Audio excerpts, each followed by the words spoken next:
Happy holidays and season's greetings. My name is Ben and welcome back to the bench for our very first build day here on the 12 Sprues of Kit-mas. Today we are jumping in there. We're going to punch on through the first day and we're going to see what we have in store for us on this first episode. So go ahead and grab that box. Same box as last year and the year before that and all the other years previous. We have everything already loaded in there. The girlfriend was very careful to go ahead and put these in an order that she likes. We'll start up here in the corner, work our way down eventually through the entire selection.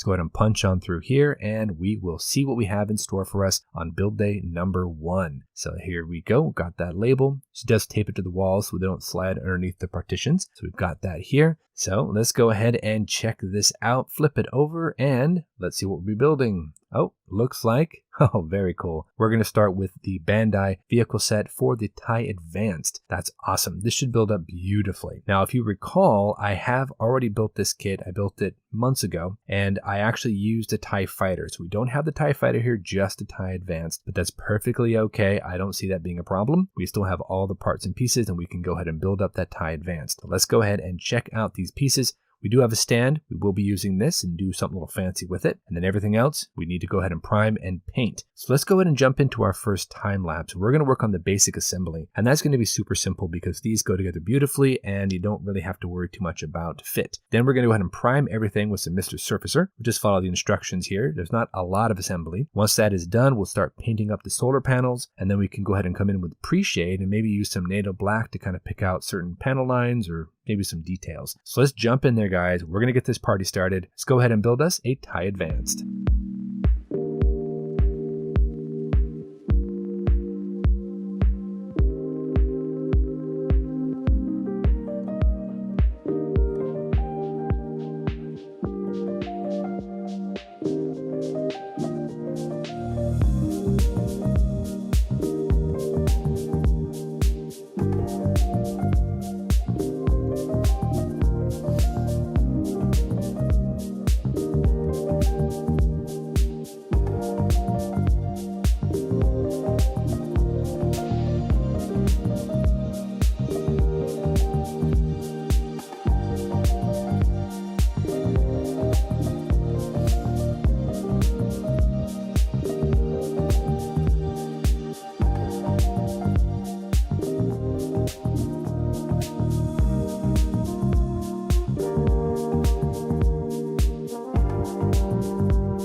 All right, guys, so far so good. This model has gone together beautifully. We are now going to go ahead and start doing some basic masking for the solar panels. And then I want to come in and I want to airbrush everything with the Tamiya Sky Gray. Once that's good, we can come in, we can do a little bit of work on the base. I've got a logo I want to go ahead and use as a stencil. And then we can come in with some detail painting, some weathering, and then finally hit everything with the flat coat by Mr. Color. So we're coming along here, guys. This is an awesome model. So much fun so far. Let's go ahead and get back in there and finish her up.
All right, everybody, we are back. And after just a little bit of time here on the bench, we have finished off day number 1. And that's why I love Bandai so much. They go together beautifully, no problems whatsoever. So let's go ahead and grab the kit. And here it is. Here is our finished 1/144 scale Bandai vehicle set series for our TIE Advanced, or Vader's TIE Fighter if you prefer. Let's zoom in here, get a look at some of the details. You'll notice I did include a stencil right here on the base. Just wanted to add in a little bit of interest, and it's kind of cool. Nothing Nothing too fancy, just cut something out on my Cricut cutter, use it as a mask. The ship itself has been pre-shaded and painted. I used Tamiya Sky Gray for the gray, and then I used NATO Black for the pre-shade. The solar panels are flat black, nothing too fancy there. The windows also flat black, and the framing is a neutral gray. Now I did not glue on the solar panels, didn't think it was really necessary because these have great fit, so just kind of friction fitted together there. We are good to go. It drops right onto the base through one locating tab, and yeah, that is it. We are done. Build day number 1 is all wrapped up, and this has been such a fun model to work on. I think it was a great starting point, just a little bit to get your feet wet. She didn't throw me into the deep end like I was a little bit worried she might, but we are good for build day 1. We're going to move on now to build day number 2. I have no idea what build day 2 holds for us. It could be something crazy, it could be something simple, who knows? But either way, we're going to jump in there next episode. We're going to get going on that. We're going to have some fun. We're going to build it up, see what we have in store for us. So until then, guys, thank you so much for watching. You know the drill. Go out there, get yourself some bench time, have some fun, build something cool. Hope everyone's holiday season have gotten off to a great start, and we'll see you back here on build day number 2. Thanks for watching, everybody. Take care of yourselves, and we'll see you soon.